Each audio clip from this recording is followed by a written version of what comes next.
అందరికీ నమస్కారం. ఇప్పుడే ఒక వార్త విన్నాను. ఒక సర్వే సంస్థ సంబంధించినటువంటి మహానుభావుడు ఈరోజు సాయంత్రం కూటమికి వ్యతిరేకంగా ఆయన టికెట్ అడిగితే ఇవ్వలేదని చెప్పి ఒక సర్వే వదలబోతా ఉన్నారు. నువ్వు 100 సర్వేలు చేసిన సోదరా, ప్రజల సర్వే ముందు మీరందరూ దేనికి పనికిరారు. కూటమి అభ్యర్థులు ఘన విజయం సాధించబోతా ఉన్నారు. నువ్వు 100 సర్వేలు నీకెంత క్రెడిబిలిటీ ఉందని నువ్వు ఫీల్ అవుతున్నావో వచ్చిన కాడికే పోతావు. సైలెంట్గా ఉంటే పరువు కాపాడుకుంటావు. ఇచ్చుకో. అందరికీ నమస్కారం. ఇప్పుడే ఒక వార్త విన్నాను. ఒక సర్వే సంస్థ సంబంధించినటువంటి మహానుభావుడు ఈరోజు సాయంత్రం కూటమికి వ్యతిరేకంగా ఆయన టికెట్ అడిగితే ఇవ్వలేదని చెప్పి ఒక సర్వే వదలబోతా ఉన్నారు. నువ్వు 100 సర్వేలు చేసిన సోదరా, ప్రజల సర్వే ముందు మీరందరూ దేనికి పనికిరారు. కూటమి అభ్యర్థులు ఘన విజయం సాధించబోతా ఉన్నారు. నువ్వు 100 సర్వేలు నీకెంత క్రెడిబిలిటీ ఉందని నువ్వు ఫీల్ అవుతున్నావో వచ్చిన కాడికే పోతావు. సైలెంట్గా ఉంటే పరువు కాపాడుకుంటావు. ఇచ్చుకో. మున్సిపల్ పార్క్ ఎదురుగా చిక్పేట్ దొన్నె బిర్యానీ, ఇది కర్ణాటకలో బాగా ఫేమస్. ఇది చాలా బాగుంటుంది టేస్ట్.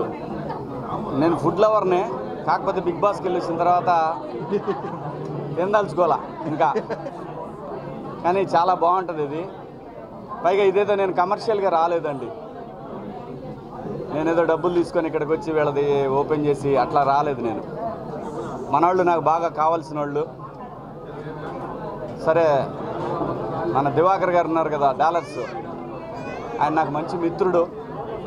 వ్యాపార పరంగా, పార్టీల పరంగా కాదు. సో వీళ్ళందరూ మన వాళ్ళు కావాల్సిన వాళ్ళు. సరే అడిగితే సరే ఖచ్చితంగా వస్తా అని చెప్పిన.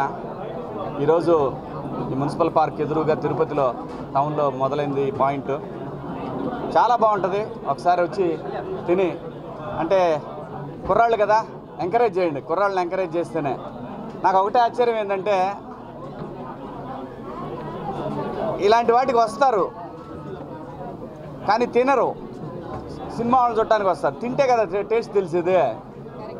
తినాలా, తింటే కదా తెలిసేది. ఏమి నుంచి తీసిపోయేది ఏమిలే. మనం శుభ్రంగా తృప్తిగా తినండి, పొద్దున్నే లేచి పరిగెత్తండి. అలాగే ఈరోజు ఇంతమంది వచ్చారు.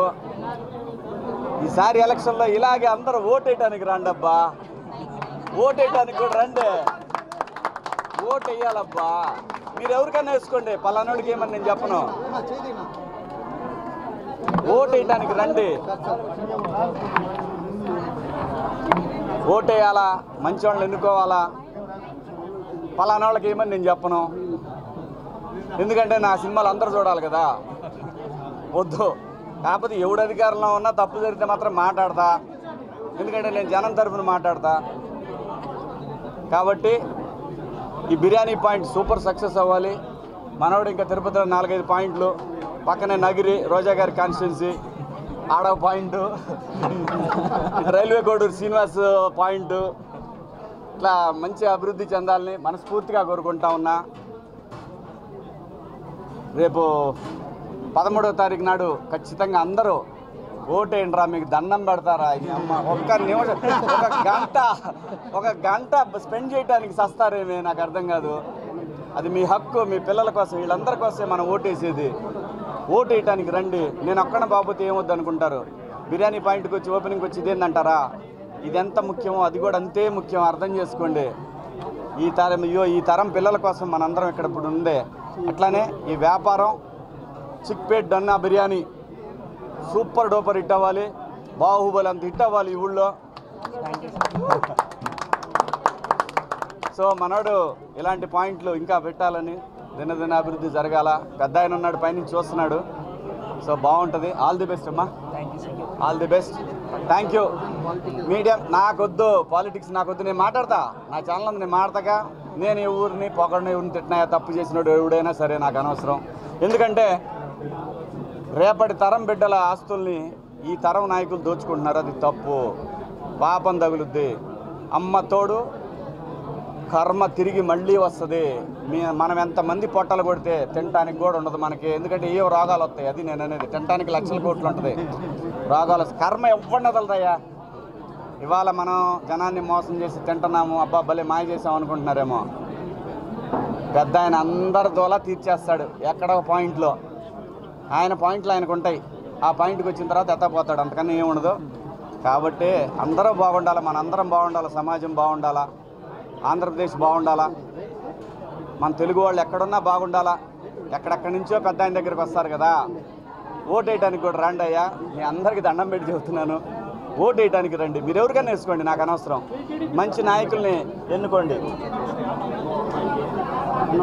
ఎవడు అధికారంలోకి వచ్చినా నేనైతే మాట్లాడతా, మొహమాటం ఏం లేదు, మనాతనం ఏం లేదు. జనం తర్వాత ఎవడైనా మనకే మంచి వాళ్ళని ఎన్నుకోండి దయచేసి.